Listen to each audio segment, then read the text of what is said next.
sarili po natin, sino ang in authority? Tayo.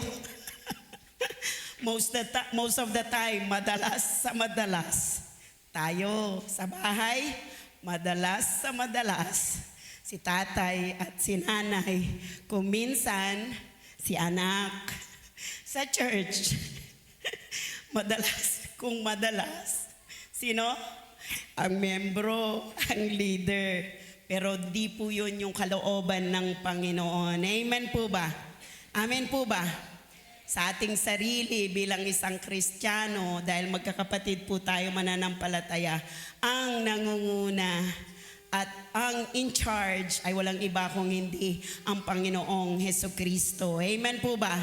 Kaya kung minsan i-check po natin, Lord, kayo pa po ba o ako na? Sa trabaho, di ba may mga boss, kung minsan, ay mali, dapat ako, dapat ito, dapat ganito. May mga superiors po tayo. Amen po ba? Amen po ba? Okay, pag-aralan po natin, sama-sama po nating pag-aralan ng salita ng Diyos. Gusto ko pong mangusap sa inyo, samahan niyo po ako. Binigyan ko po ng title na Driven by Faith, Trusting in the Authority of Jesus. Nandun na dun sa awit, all dominion, all power. Dun sa palang sa worship, sa Panginoon na po lahat. Amen po ba? Yan, alam niyo po ba, at the end, nung pinag-aralan ko ito, maging yung pananampalataya mo at pananampalataya ko galing sa Diyos. Amen po ba? Kaya wala po tayong may pagmamalaki sa Panginoon dahil meron po tayong kanya-kanyang pananampalataya na ibinigay ng Panginoon. Driven by faith. Okay, ano nga ba yung dapat pinangungunahan tayo? Amen po ba ng pananampalataya? Pero madalas, ako, yung lakas ko, kaya ko, ako muna. Mamaya ka muna, Lord. Hindi yata tama. Madalas po tayo doon. Okay, driven by faith, trusting. Naniniwala, nagtitiwala sa autoridad ng ating Panginoong Hesukristo. Because who's in charge? Ang ating Panginoong Hesukristo. Amen po ba? Sabi niya, dito po basahin po natin. Sabi niya sa Luke chapter 7 verses 1 to 10. Yan, buwan ng Agosto, hindi ghost month, buwan ng wika. Sabi ko, susot ko sana yung barong ko na blouse para maging maka-Pilipino. Huwag kalimutan ang wika. Parang hindi ko yata mabibigyan ng justice. Doon sa opening verse pa lang po yung wikang Tagalog ko po. Napakahirap, mamimilipit po. Imagine mo, Pangasinan, as Tagalog, tapos English. Namimilipit na po yung tila ko kung minsan. Yan, dito po tayo pag-aaralan po natin. Pinagaling ang alipin ng kapitang Romano. Matapos sabihin ni Jesus ang mga ito sa mga tao, pumunta siya sa bayan ng Capernaum. Doon na may isang kapitang Romano na may aliping mahal sa kanya. May sakit ang aliping ito at nasa bingit ng kamatayan. Nang mabalitaan ng kapitan ang tungkol kay Jesus, nagsugo siya ng ilang mga pinuno ng mga Hudyo upang pakiusapan si Jesus na dalawin at pagalingin ang alipin. Paglapit ng mga sugo kay Jesus, taimtim silang nakiusap sa kanya at sinabi, siya po'y karapat-dapat na pagbigyan ninyo. Verse 5, sapagkat mahal niya ang ating bansa, sa katunayan nga po, ipinagpatayo niya tayo ng isang sinagoga. Sumama sa kanila si Jesus, ngunit nang malapit na siya sa bahay, ay nasalubong niya ang mga kaibigan ng kapitan. Sila ay sinugo ng kapitan upang ipasabi kay Jesus ang ganito, Ginoo, huwag na po kayong mag-abala. Hindi po ako karapat-dapat na puntahan pa ninyo sa aking tahanan. katotohanan, ni hindi rin po ako karapat-dapat na humarap sa inyo. Ngunit magsalita lamang po kayo at gagaling na ang aking alipin. Amen! Ako po ay nasa ilalim ng mga nakakataas sa akin at may nasasakupan naman akong mga kawal. Kapag sinabi ko sa isa, pumunta ka roon, pumupunta siya. At kapag sinabi ko naman po sa isa, halika, siya ay lumalapit. Kapag sinabi ko po sa aking alipin, gawin mo ito, ginagawa niya iyon. Namangha si Jesus nang marinig ito, kaya't humarap siya sa napakaraming taong sumusunod sa kanya at sinabi, kahit na sa Israel ay hindi ako nakakita ng ganito kalaking pananampalataya. Pagbalik nila sa bahay, naratnan ng mga isinugo na magaling na nga ang alipin. Amen po ba? Okay, ang setting po sa Capernaum, kung saan nagpapahayag po ng mabuting balita, nagpapagaling ang Panginoong Hesukristo. Mga tauhan po ay yung Romanong sundalo. Yan. Yung Roman centurion, sabi niya. Tapos, yung mga Hudyo na inutusan niya. At yung kanyang alipin na may sakit at halos mamatay na. Yan. Sabi niya ng Panginoon sa Luke din lang, sabi niya doon, I tell you, I have not found such great faith even in Israel. Sa verse 9. Ang salitang ito ay para rin po sa inyo at sa akin. Sa nawa ay makapagsabi ang Panginoon sa bawat isa po sa atin. Pag-aralan po natin, an extraordinary display of faith. Extraordinary dahil nag-iisa sa New Testament, sa aklat ng Diyos na kung saan ang pananampalatayang ito ng Romanong sundalo ay nakapagpamangha. Namangha po ang Panginoong Hesukristo. Namangha siya in the sense na hindi po Israel, yung taong ito. Hindi siya taga-Israel, hindi siya Hudyo. Siya po ay isang hintil.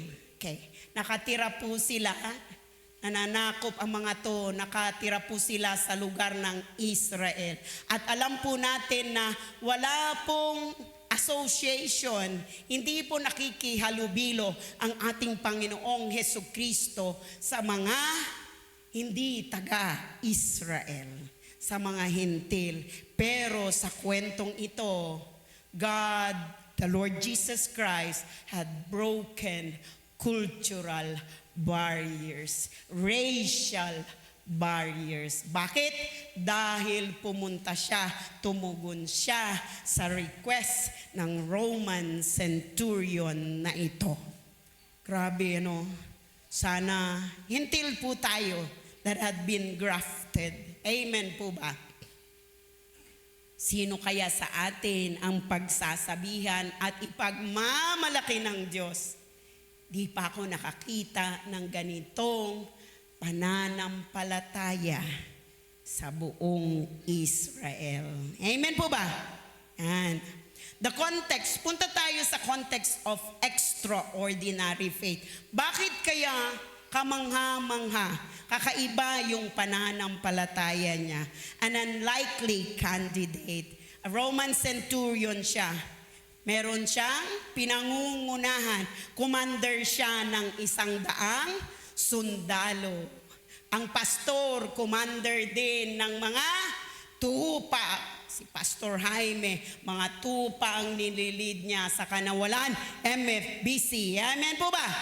Sa mga tatay at nanay, commander sila ng kanilang buong bahay, ng buong pamilya. Hindi po ang anak, hindi po ang ate, hindi po ang kuya. Dapat ang nasusunod, basta tama. Amen po ba? At nasasaad sa kautusan ng Diyos. Okay. Part of the occupying force, ito yung sinabi ko sa inyo, nakatira sila sa lugar ng Israel. Baga hindi sila taga doon. Pero makikita rin po natin sa kwentong ito kung paano siya namuhay bilang isang hentil at hindi Hudyo sa lugar ng Israel. A Gentile outsider to covenant promises. Hentil, doon parang sa pagiging hentil, labas siya sa mga pangako ng Panginoon. Subalit, tinupad ng Panginoon ang pangako niya, ang salita niya sa buhay ng Roman centurion na ito. Yet he had heard of Jesus and believed. Ang church po ay para po sa lahat.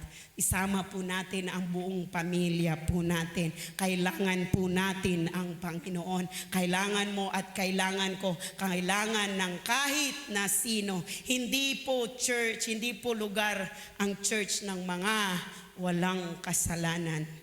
Never na never po niya imimiss ko ang church dahil mahirap mamuhay ng isang linggo. Walang basbas ang pastor, walang declaration ang Panginoon, walang declaration na tinatayuan po natin. Amen po ba? Sabi niya sa 1 Samuel chapter 16 verse 7, the Lord does not look at the things people look at. People look at the outward appearance, but the Lord looks at the heart. Hindi yung sitwasyon niya, hindi yung posisyon niya, hindi yung kalagayan niya ang tinignan ng Panginoong Hesukristo. Sabi ng salita ng Diyos, kung paano ko mag-isip, for my thoughts are not your thoughts, neither my ways your ways. Sabi ng Panginoon, dahil mas mataas sa lahat ng kaisipan, mas mataas sa lahat ng kaparaanan, ang kaisipan at kaparaanan ng Diyos. Amen po ba? Amen. A heart of compassion. Yan. Centurion siya, hintil siya, pero the centurion's faith was demonstrated through his love for his servant. Ang mga servant, ang mga alipin ay hindi itinuturing na tao, itinuturing na bagay nung kapanahunan nila. Pero kakaiba ang Roman centurion na ito, kung kaya't namangha ang Panginoong Hesukristo sa kanyang pananampalataya dahil hindi niya itunuring na alipin o kaya'y gamit ang kanyang servant. Amen po ba? Ano? Aburido siya. Diba? Dapat kahit hindi po Kristiyano, yung mga tumutulong po sa atin, sinasama po natin sila sa panalangin. Lord, i-bless mo siya, i-bless ko siya. Gaya nung tumulong sa akin sa bahay. Sabi ko, maraming nagpapasalamat ako dahil sinamahan mo ako sa paglilinis ng aking bakuran. At dun pa lang, bless na po ako. Sabi ko sa kanya. Amen po ba? Kung hanggat maaari, sabi niya, gusto ko kayong i-honor. Gusto kong maglingkod sa inyo dahil kayo po ay lingkod ng Diyos. Nais kong magtanim, sabi niya, pero hindi pwede. Kailangan meron din akong itatanim para sa iyo. Amen po ba? True faith that trust in Jesus' authority is always accompanied by love for others. Kailangan po natin, nung nasa proseso, nung una, napakahirap mahalin ng hindi karapat dapat mahalin. Pero kung gusto mong magkaroon ng disipulo, makapag-disciple ka, kailangang mahalin mo, maging ang mga hindi karapat dapat na mahalin. Dahil kung bubuksan natin ang puso ng Diyos, ang nakalagay po ay ikaw at ako. Ang nakalagay po ay mga kaluluwa, mga tao. Ang itinitibok ng puso ng Panginoong Hesukristo. Mahihirapan po tayong mag-share, umabot, mag-minister kung ang tao mismo ay hindi natin kayang mahalin. Huwag mong mahalin yung kasalanan niya, yung masamang ugali niya. Mahalin mo siya dahil nais na Diyos na maligtas siya mula sa impyerno patungo sa buhay na walang hanggan. Amen po ba? Sabi niya sa James chapter 2 verse 17, faith by itself, if it is not accompanied by action, is dead. Makikita natin ang manifestation ng salitang ito sa buhay nung centurion. Hindi lang niya alipin, itinuring niya, minahal niya. Amen po ba? Aburido siya. Bakit? May sakit siya at halos mamatay na siya. Diba kung alipin, mayamo na dyan. Bali nang mamatay, basta buhay ako, naamo niya. Hindi po ganon ang Panginoon. Amen po ba ang salita ng Diyos? Recognize character. Kinilala maging ng mga Hudyo yung pagkatao ng Roman centurion na ito. Nag-testify sila sa kanyang pagkatao, yung character niya, kung sino siya. Bakit? Dahil kahit siya ay nakatira sa lugar, isang Gentil na nakatira sa lugar ng Israel, tinulungan niya ang mga Hudyo. Nagpatayo pa nga siya ng templo. Sabi nila, yan, kung minsan, taga rito na nga tayo, kung makapagsalita tayo, ay parang, ako ang bida dito. Ako ang makapangyarihan dito. Yan, sa tahanan, hindi po ganoon. Amen po ba? Okay. Tayo nga, tatay at nanay, ang pinakamakapangyarihan, pero dapat lamang po na naaayon sa pamantayan, sa salita ng Diyos. Hindi ayon sa gusto mo. Ito ang batas ko. Ito ang gusto ko. Ako masusunod. He had even built their synagogue. Authentic faith produces authentic character. Napakahirap po na maging doble cara. Magmamahal ka na rin lang, itodo mo na. Buksan mo na yung puso mo, yung kamay mo, yung bulsa mo, lahat-lahat. Dahil napakahirap magsuot ng maskara. Ganito ka ngayon, bukas iba ka. Amen po ba? Yan. Authentic, totoong character. Hayaan natin ang mga tao sa labas, ang mga kakilala natin, ang mga nakakakilala sa atin, ang magba-vouch, ang mag-testify kung gaano kabuti ang bawat isa po sa atin. Naging mabuti po tayo, mabubuti po tayo dahil mabuti at mabait ang Diyos na pinaglilingkuran po natin. Amen po ba? Yan. Luke 7:4-5, sabi niya, this man deserves to have you do this because he loves our nation and has built our synagogue. Grabe. Nakalagay po sa salita ng Diyos. Okay. Characteristics. Ano nga ba yung meron sa isang pananampalataya na kung saan mamamangha ang Panginoong Hesukristo? Humility that recognizes unworthiness. Yan. Kinilala niya, kahit na siya ay isang leader, commander ng 100 mga sundalo, kinilala niya at alam niya na may mas higit na makapangyarihan, may mas higit na otoridad ang Panginoong Hesukristo sa kanya at maging sa buhay ng kanyang servant. Amen po ba? Nagpakumbaba siya. Ano ang sabi niya? Sa Luke chapter 7 verses 6-7. Lord, don't trouble yourself, for I do not deserve to have you come under my roof. Hindi na kailangan, Panginoon. Bakit? Nakiintindahan niya yung authority kung paano magkaroon ng isang authority dahil siya mismo ay commander ng 100. Kapag sinabi ko, gawin mo ito, ginagawa nila. Pumunta ka dito, pumupunta sila. Halika dito, pumupunta rin sila, sabi niya. Understanding of divine authority. Kinilala niya na mas nakatataas ang Diyos sa kanyang buhay, hindi lamang sa kanyang buhay, sa pamamagitan ng kanyang servant. Mas mataas ang kapangyarihan, mas mataas ang holiness ng Panginoon, ang otoridad ng Panginoon, doon sa sakit na meron ang kanyang servant. Amen po ba?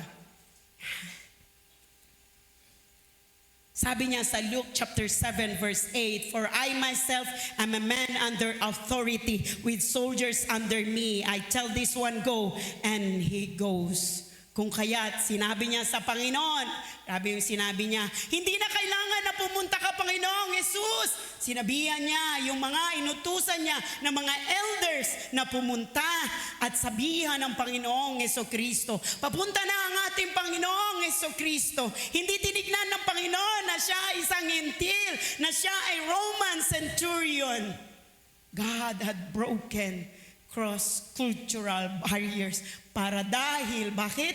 Dahil ang pagliligtas, ang kaligtasan ay para sa mga Hudyo, para sa mga hintil. Amen po ba? Ang kaligtasan ay para sa lahat. Amen po ba?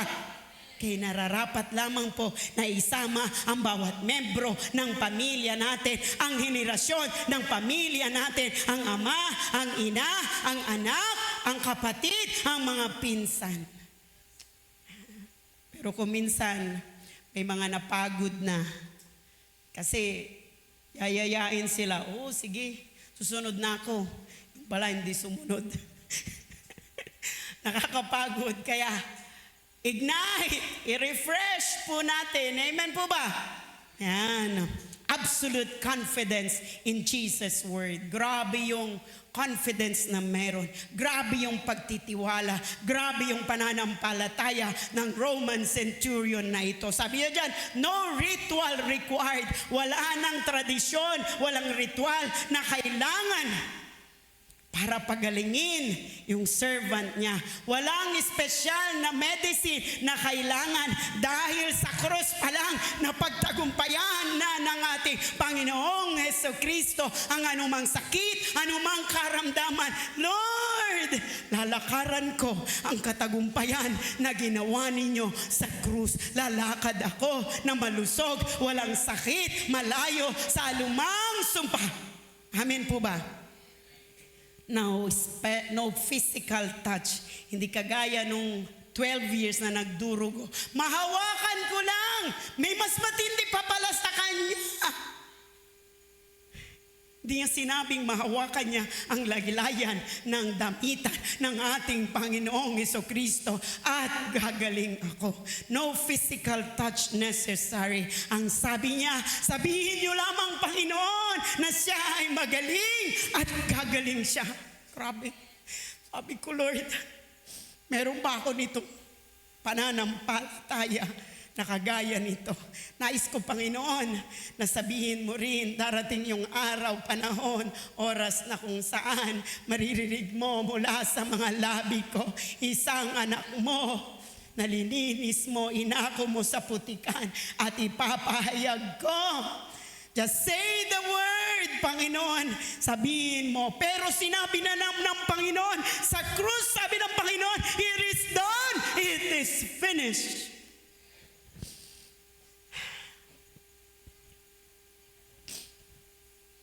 The centurion understood that Jesus' word carried creative power. May kapangyarihan, isang salita ng Panginoon, makapangyarihan. Kung sa tingin mo, wala nang pag-asa yung buhay mo, yung problema mo, yung sakit mo at karamdaman mo, sa Diyos may pag-asa. Amen po ba? Ang kagalingan, ang probisyon nang gagaling sa Diyos na buhay kung maniniwala at mananampalataya ka ng buong puso mo. Amen po ba? Lord, bumagsak ako sa exam na ito pero naniniwala ako, iaangat mo ako, papasa ako sa susunod, Panginoon. Naalala ko yung bunso kong kapatid nung dineclare nila ang kapatid ko na stage 4 at tinaningan, hindi na aabot. Isang buwang tinaningan. Hindi na umabot po ng isang buwan. Weeks lamang po. Sabi nung bunso kong kapatid, sino sila para sabihin na wala ng pag-asa ang kuya ko? Tama siya. Dahil doktor lamang sila. Ang may last word sa buhay mo at sa buhay ko, ang may last say, ang may last word sa sitwasyon mo, sa kinalalagyan mo, sa problema mo, ay ang Diyos na buhay. Amen po ba? Hanggat hindi ko naririnig, Panginoon, na wala nang pag-asa mula sa inyo, mananatili ako at na magkakaroon ng pag-asa at magtitiwala. Amen po ba? Sinabi ng Panginoon, let there be light, and there was light. Lord, isindag mo katawan, susay liwawa yung katawan, at sayan lugar, at kapilya me, at pamilya me, at kabungan me, inorman niya sulok, Panginoon. Itaboy mo, Panginoon. Hayaan mo na ang liwanag mo ay magningning, O Lord God, upang itaboy ang mga masasamang espiritu. Amen po ba? Sabi niya sa Luke chapter 7 verse 7, but say the word and my servant will be healed. Alam niyo ba? Hindi na siya nakatuloy sa bahay ng Roman centurion. Doon pa lang nung hinarang siya ng mga sinugo niya, ng mga elders na nag-testify sa kanyang pagkatao, doon pa lang gumaling na ang kanyang servant. Naiintindihan ng Roman centurion na ito how powerful a word is. Pero ikaw at ako, kung minsan madalas, hindi natin pinangahawakan, hindi natin pinaniniwalaan. Di Lord, may iba pa po yata.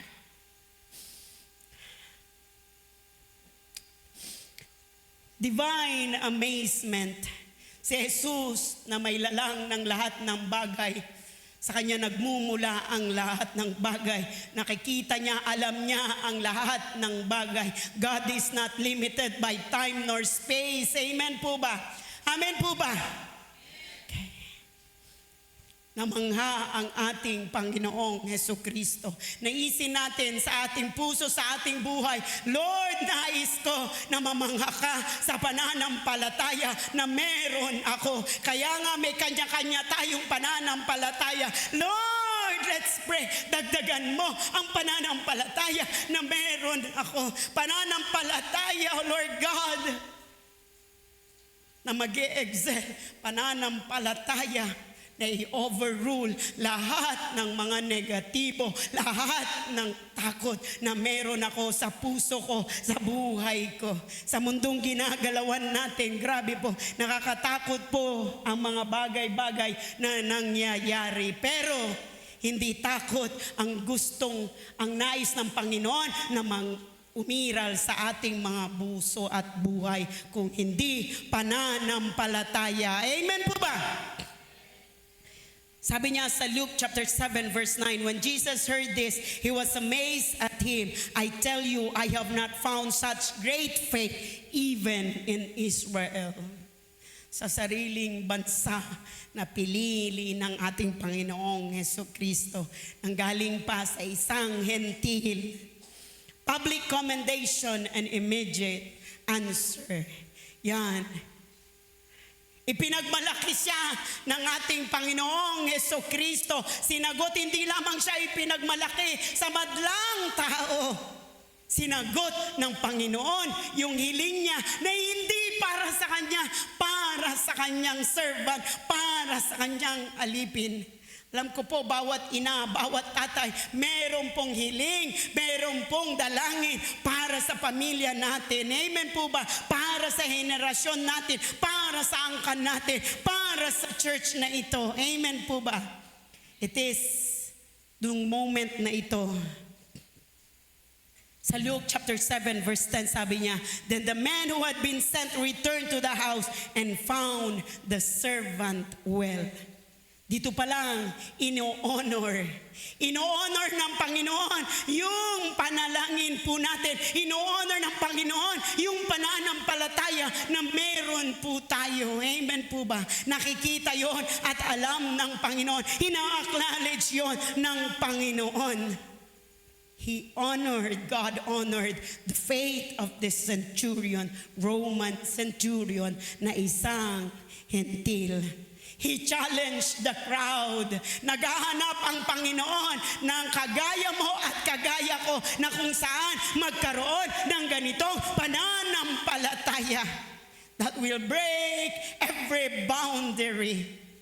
I-overrule ang takot. I-overrule ang doubt na meron po tayo. Isa pa, establish a standard for great faith. Naghahanap po ang Panginoong Hesukristo ng mananampalataya sa umagang ito. Kagaya mo at kagaya ko na magkaroon ng ganito pananampalataya. Amen po ba?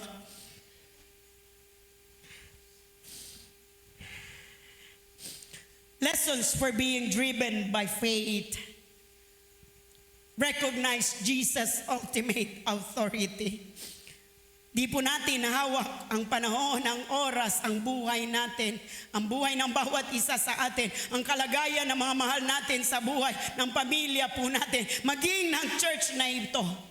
But the one who is in authority, it is the Lord Jesus Christ. Amen po ba?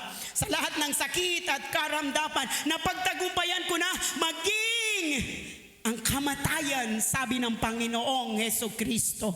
Amen po ba? Sa anumang financial struggles na pinagdadaanan natin, mas higit ang Panginoon. Hallelujah. Amen po ba? Because God is the source of everything. God is more than enough. Amen po ba?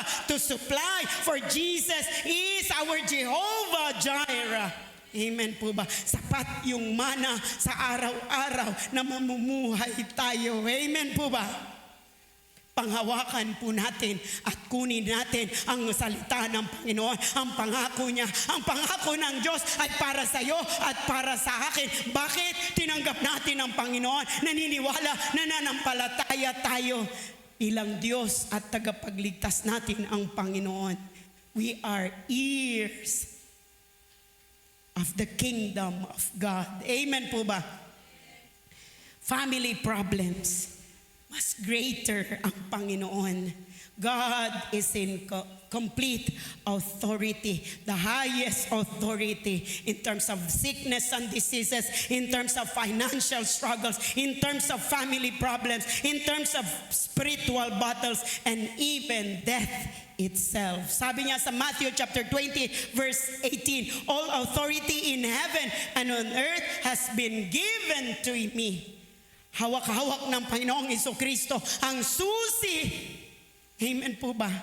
Lord, anumang bubuksan ng Panginoon sa buhay mo at sa buhay ko, walang sino mang makapagsasara nito.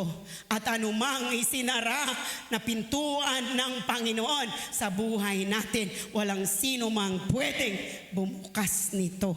Panginoon lamang po. Amen po ba? Let us approach with humility and reverence. Magpakumbaba po tayo palagi sa Panginoon. Lord, masumpungan mo, makita mo, matagpuan mo na lagi po akong nagpapasakop sa inyo. Wala pong magagawa. And bless na bless ako dun sa mga nakasama ko nung online na 2 beses. Napakahirap palang behind the scene. Sabi nung praise and worship na magli-lead, paano ba to? Hindi ko alam mag-lead nang walang audience. Sabi ko sa kanila, huwag kayong mag-alala. Sister Maya, tsaka ako na lang ang audience ninyo. Di namin alam kung nakayanan namin sa pamamagitan. We did our part. Naniwala po ako, God did the rest. Amen po ba? Paano yung sa ganito, sa online? Paano ba magsasalita, magpipreach si pastor? Si Michelle na, alam na niya. Wow! Michelle na lahat ang bahala. Alam na niya. Alam na niya ang gagawin niya. Alam niyo ang nang ginawa ko? Nag-opening prayer lang. Pero ako yung aburido sa kanila. Dahil nakita ko po yun na online. Si pastor, sanay na kasi sa pagpipreach ng walang audience, yung camera, yun ang audience ni pastor. Time yun ni Pastor Cheryl na magpipreach. Di ko kaya. Si pastor pandemic, mas grabe yung pandemic. Amen po ba? Yun pa kaya na 2 meeting. Kung kaya ayaw ni pastor na hindi magpupuri, hindi sasamba. Kaya kahit tubig ito, nandyan kaming 2 ni Sister Maya tsaka ako ang audience. Nandito sila. Sumunod sa bahay na. Salamat sa bawat buhay ng mga kabataan na ito na patuloy na ipinapagamit ang kanilang buhay. Dinideklara ko ang overflowing na blessing, favor sa buhay ninyo. Makikita nyo sa buhay nyo, magiging sapat-sapat ang Panginoon, for you can never outgive God. Amen po ba? You will reap the fruit of your labor. Amen po ba? Lakas ang ulan, baha, inuusong ang baha, nakabota, manyakyak, pero patuloy pa rin. Naalala ko, di ba pagka ganon, ayaw ni Sister Lynn na hindi tayo nagwo-worship. Amen po ba? Wala ngang pasok, kaya kailangan. Sino ang mga kasama namin sa online? Meron po ba kasama noon? Kaway-kaway po dyan. Wala po ata. Kami-kami lang. Kagabi, nanaginip ako. Una si pastor na panaginipan ko. May ako naikwento. Tapos bumalik ako kasi alauna, nag-CR lang ako, umihi. Pagbalik ko, nanaginip ulit ako. Ang napanaginipan ko naman, Sister Lynn. Ang dami niya binigay daw sa akin. Tapos ang daming tao. Tapos may ibang church daw. Ibang church na mag-worship daw dito. Tagan saan sila, sabi ko. Pero bukod doon, marami siyang binigay sa akin. Shoulder bag, wallet, bag, damit. Meron pang sexy na damit. Sabi niya, ayoko to na bag. Maganda kaya yan. Kaso ang kulay pink. Tanda ko na, sabi ko sa kanya. Grabe pagising ko, sister. Napanaginipan ko. Kapag napanaginipan ko rin si pastor. Nauna si pastor. Sabi ko pagising ko, Lord, bakit? O kaya namimiss ko siya kung kaya't napanaginipan ko. Kaya God bless you sa mga behind the scene. Kaya mapicture tayo. Behind the scene. Yan. Sabi niya sa Hebrews chapter 4 verse 16, let us then approach God's throne of grace with confidence so that we may receive mercy and find grace to help us in our time of need. Hindi sapat yung meron tayo, kaya kailangan natin ang Panginoon. Maging sa trabaho, maging sa pag-aaral, maging sa mga responsibilidad na iniatang ibinigay ng Panginoon sa atin. Hindi po sapat. It's not by our power nor our strength, but by the Spirit of God. Amen po ba? I-trade natin, Lord, sabi ko. Nakikita ko na matanda na ako, nangihina. Merong gamot, may maintenance. Pero Lord, sabi ko, pinapalit ko, I'm trading my weakness for your strength, your supernatural strength. Amen po ba? Kung wala po ang Panginoon, hindi po namin kakayanin ang tumayo sa harapan po ninyo. Trust His word above circumstances. To be driven by faith today. Ibig sabihin na kung saan pinangungunahan tayo sa lahat ng oras, sa lahat ng sitwasyon, sa lahat ng panahon ng pananampalataya. Pananampalataya agambalot, nagiing agambalot na yugayog yapanan nisya. Amen po ba? Pananampalataya na steady dahil ang pananampalatayang yon na kanino? Sa Diyos, the stone, the greatest stone builder.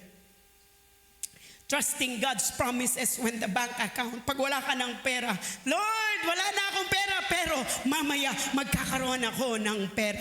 Lord, wala akong allowance, wala akong pamasahe, pero meron kang gagamitin, Panginoon. Amen po ba? Ipoprovide mo. Dahil sinabi mo sa inyong salita, Lord, I believe you, Lord God. Magkakaroon ako ng provision. Amen po ba? Standing on His word when relationships seem hopeless. Lord, babaguhin mo, mangungusap ka sa puso at kaisipan ng buhay ng tatay ko, ng nanay ko, ng ate ko, ng kapatid ko. Hiipuin mo po sila, Panginoon. Nang sa ganon, maayos yung relasyon na meron kami. Amen po ba? Claiming victory when everything looks like defeat. Amen po ba? Dumadaan tayo sa samot-saring mga pagsubok sa buhay. Amen po ba? Pero, tinan ninyo hindi tayo ang tumatayong mag-isa. Tinutulungan na tayo ng Panginoon. Itinatayo tayo ng Panginoon. Ang tanong, gusto mo ba na ibangon ka at itayo ka ng Panginoon? Amen po ba?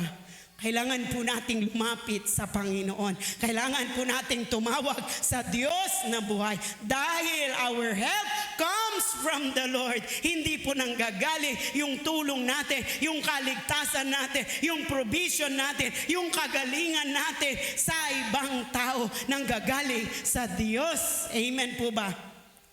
Maging lifestyle po natin ang dumulog sa Panginoon. Sabi niya sa 2 Corinthians chapter 5 verse 7, "For we live by faith and not by sight." Lord, nakikita ko hindi siya gumagaling, pero pangahawakan ko pa rin ang mga salita mo, Panginoon. Healing is our inheritance, Lord. We will live in the land of the living, proclaiming deliverance, proclaiming healing. Amen po ba? Ang currency ng heaven. Hindi po tayo tagalupa, tagalangit po tayo. Ang currency ng heaven ay pananampalataya. Amen po ba? Pananampalataya. Bakit pananampalataya? Na tinatayuan, kinukuha, ipinamumuhay ang salita ng Diyos, hindi ang salita ng tao. Men will fail us. Bakit mo panghahawakan yung pangako ng tao? Mas gugustuhin ko na panghawakan at kunin, lakaran ang salita ng Diyos na buhay dahil siya ang pinakamataas. Amen po ba? The power of absolute trust. When we trust completely, God acts powerfully. Kailangan lang po nating maniwala, manampalataya sa Diyos, sa Kanyang mga salita. Amen po ba? Hindi po nalilimitahan ang Diyos ng distansya ng kahit na ano. Amen po ba? Sabi niya sa Mark chapter 9 verse 23, everything is possible for one who believes. Manampalataya lamang po tayo. Yun ang hinihingi ng Panginoon. Kanino tayo mananampalataya? Kanino tayo maniniwala? Kanino tayo magtitiwala? Sa Diyos, sa salita ng Diyos, sa pangako ng Diyos. Dahil kapag sinabi niya, nung sinabi niyang tapos na, tinapos na ng Panginoon. Lord, tulungan mo ako lakaran yung anumang bagay na tinapos mo. Lakaran and victory, yung victory. Dahil yung victory ng Panginoon ay victory ko. Amen po ba? For there's power in the name of Jesus. Hallelujah. There's victory in the blood of the Lamb. Amen po ba? Tinatanong ng Panginoon sa bawat isa sa atin, sa iyo at sa akin, ano yung nauuna sa atin? Ano yung madalas na nangyayari sa kaisipan at puso natin? Takot kaya? Pagdadalawang isip? Hindi po yun yung hinihingi ng Panginoon. The same Jesus who was amazed at the centurion's faith is looking for that same quality of faith. Naghahanap po ang Panginoon ng kagaya ng pananampalataya na meron ang Roman centurion na ito. Mas pinalampasan niya yung mahawakan ng laylayan. Lord, sabihin mo, gusto kong marinig, Panginoon, na pinagaling mo na ako at maniniwala ako. Kukunin ko, lalakaran ko ang salitang iyon. Nangungusap pa rin ang Panginoon. Maririnig pa rin natin ang Panginoon. Amen po ba? Sa tuwing mananalangin kayo, walang music, walang accompaniment, walang kahit na ino. Tahimik lamang maririnig natin ang Panginoon. Ang tanong, kapatid, na-exercise pa rin ba natin yung pakikinig sa Panginoon? Hindi natin kailangan na pumunta physically sa tahanan natin dito ngayon ang Panginoong Jesucristo. Not even His presence. Sabi ng Roman centurion, just say the word and I will be healed. Just say the word. Magkakaroon ako ng provision. Just say the word. Ibibigay mo sa akin ng trabaho ayon sa inyong kalooban. Amen po ba? Sabi niya sa 1 John chapter 5 verses 14 to 15. This is the confidence we have in approaching God, that if we ask anything according to His will, He hears us. Lord, ang kalooban ng Panginoon, mamuhay tayo na matagumpay. Magtagumpay sa lahat ng bagay, financially, physically, emotionally, and spiritually. Kalooban yon ng Panginoon. Hallelujah. Kalooban ng Panginoon na sa araw-araw meron po tayong kinakain. Meron po sa hapagkainan natin. Kalooban ng Panginoon na magkaroon tayo ng hanap buhay, magkaroon ng resources. Kalooban yon ng Panginoon. Kalooban ng Panginoon na maayos ang ating church. Not by our might nor by power, but by His Spirit. God will enable us. Amen po ba? Dito po ako magtatapos. Hinihiling ko po na tayo pong lahat ay tumayo at yumuko at pumikit. Lord, hallelujah. Glory, glory.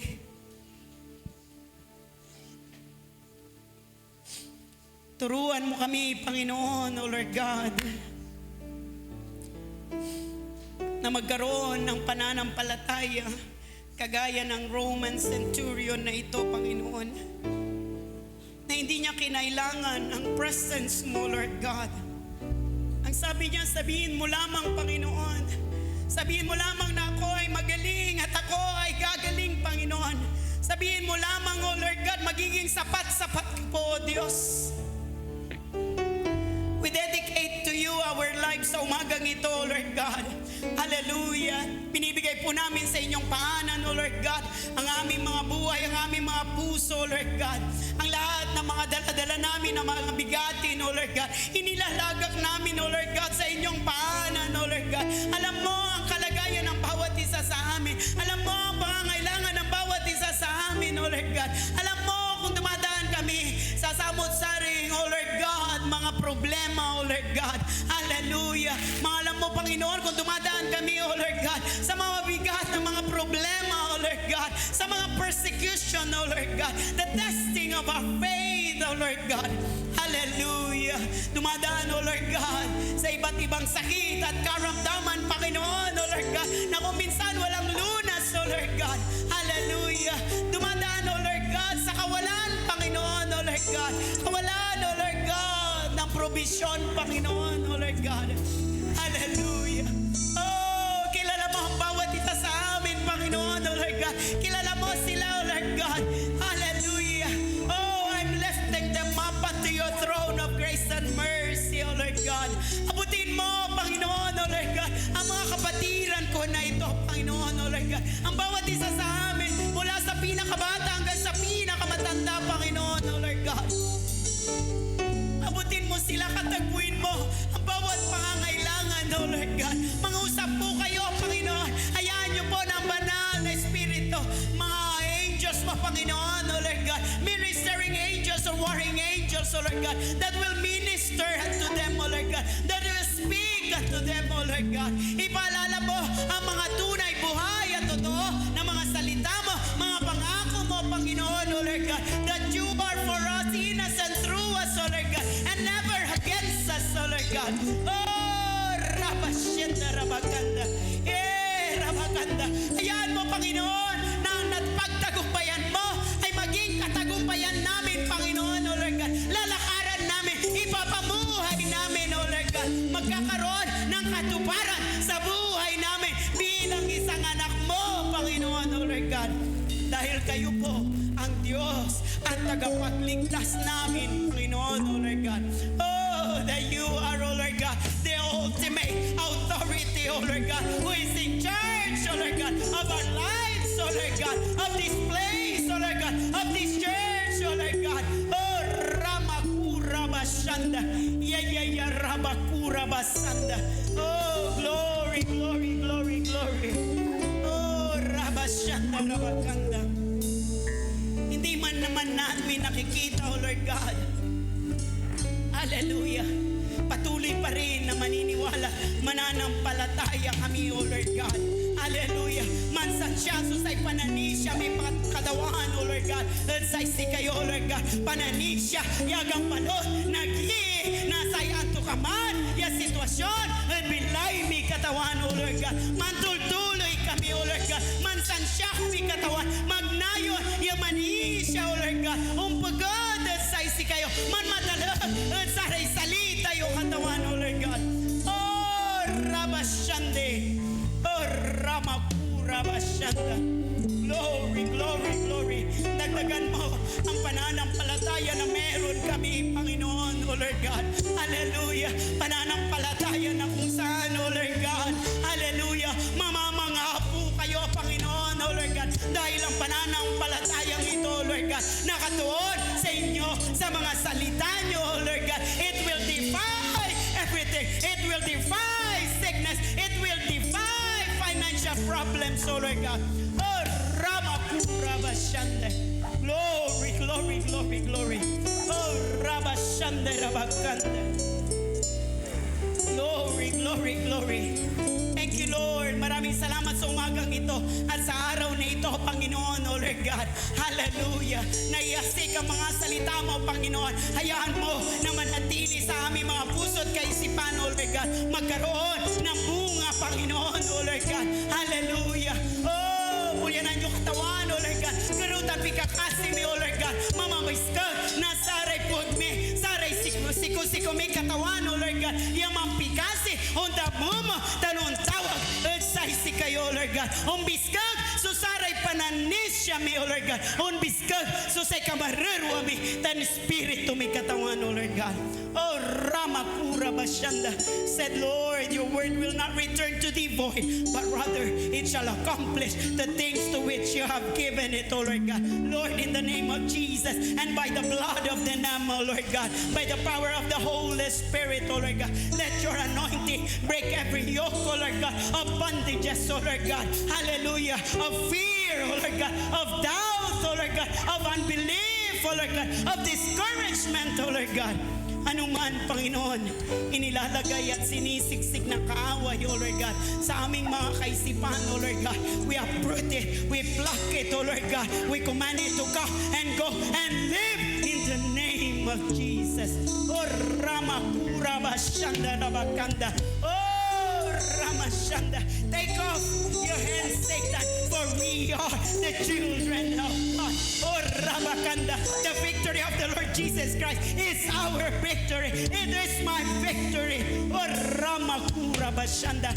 And I will walk as a child of God in the victory, O Lord God. Hallelujah. Hanggang sa Panginoon, O Lord God, mangyari maganap ang God-given calling and destiny mo sa buhay namin, Panginoon. O Ramakura Bashande. Rabakokokura Shande.